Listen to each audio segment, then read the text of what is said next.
Salam sejahtera. Nama saya Mariam Mokhtar. 3 bulan selepas banjir besar di Kuala Lumpur, kejadian banjir kilat 2 minggu yang lepas menenggelamkan beratus-ratus kenderaan, menutup sebahagian besar lebuh raya dan memutuskan bekalan kuasa elektrik di beberapa bahagian di KL. Ketika dicabar oleh Fong Kui Lun, Ahli Parlimen Bukit Bintang, bahawa Dewan Bandaraya Kuala Lumpur tidak membersihkan longkang bandar, Menteri Wilayah Persekutuan iaitu Shahidan Kassim menafi dakwaan Fong. Shahidan berkata, kesemua 19 perangkap sisa sungai di Bandar KL dibersihkan setiap hari. Ia kata, seorang perunding telah dilantik dan diberi tempoh 1 tahun untuk mereka bentuk semula longkang Bandar KL. Dia berkata ini adalah sebahagian daripada rancangan jangka panjang Jabatan Pengairan dan Saliran untuk menyelesaikan isu banjir kilat di KL. Kita sedar yang banjir adalah kejadian tahunan, jadi ini salah kita juga jika kita kurang buat persediaan. Orang ramai suka cakap dari segi perubahan iklim, tetapi ramai orang cenderung mengabaikan peranan yang dimainkan oleh overdevelopment, iaitu pembangunan yang berlebihan. Kita juga lupa peranan yang dibuat oleh rasuah dan juga penjawat awam yang tidak cekap dan budaya penyelenggaraan atau maintenance culture yang lemah. Semua ni akan buat keadaan banjir lebih teruk di beberapa kawasan. Banyak faktor menyumbang kepada kemusnahan yang disebabkan oleh air banjir, tetapi aktiviti manusia juga yang telah mencetuskan kerosakan. Mari kita mulakan di kawasan Ulu. Dalam mengejar keuntungan, kita memusnahkan alam sekitar apabila kita membalak hutan kita secara sembarangan. Orang yang sepatutnya memantau dan menguatkuasakan kuota balak, kadang-kadang mereka juga yang didakwa mendapat gaji toke-toke balak. Kanopi pokok di dalam hutan bertindak seperti payung besar semasa hujan lebat.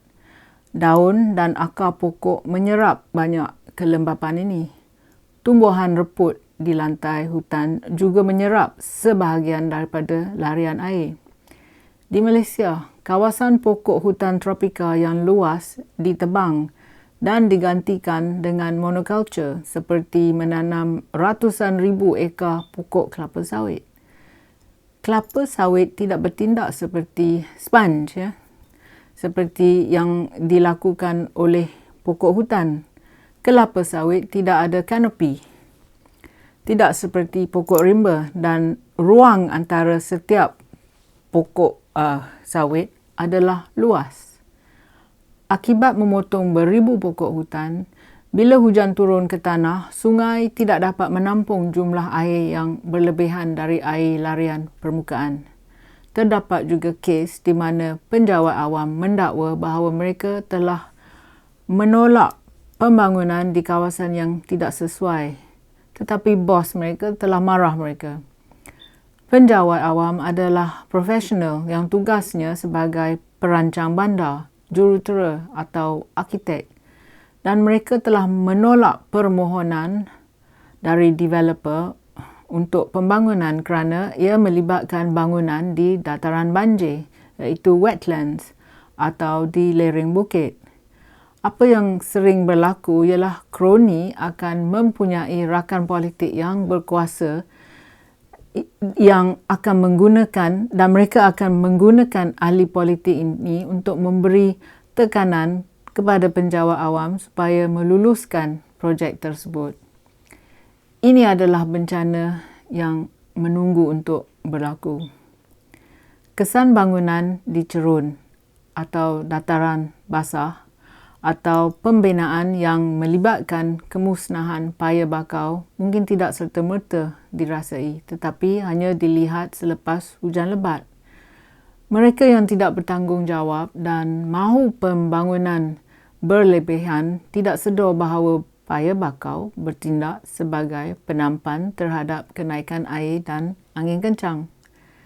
Mereka yang menebang hutan dan memusnahkan cerun bukit tidak sedar bahawa akar pokok tu menyatukan tanah.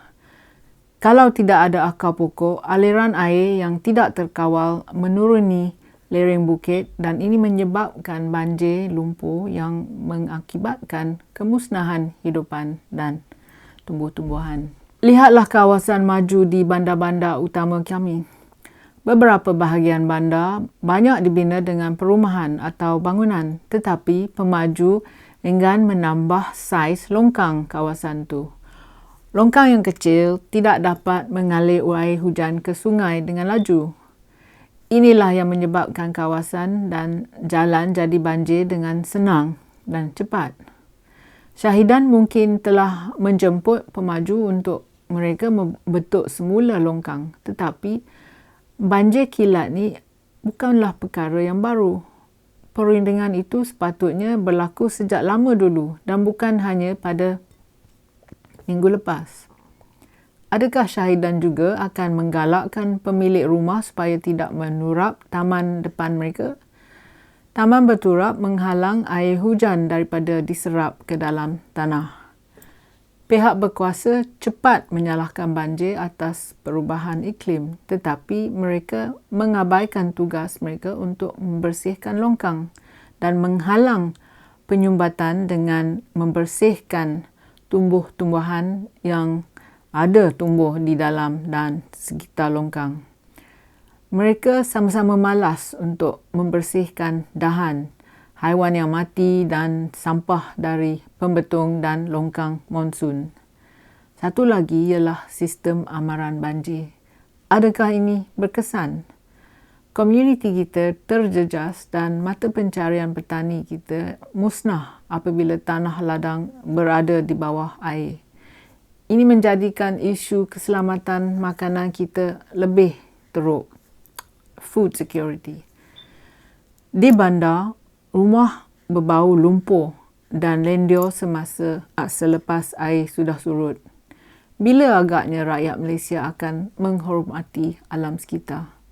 Bila akan kerajaan kawal pembinaan di kawasan bandar dan juga hentikan pembalakan yang tak terkawal di hutan rimba?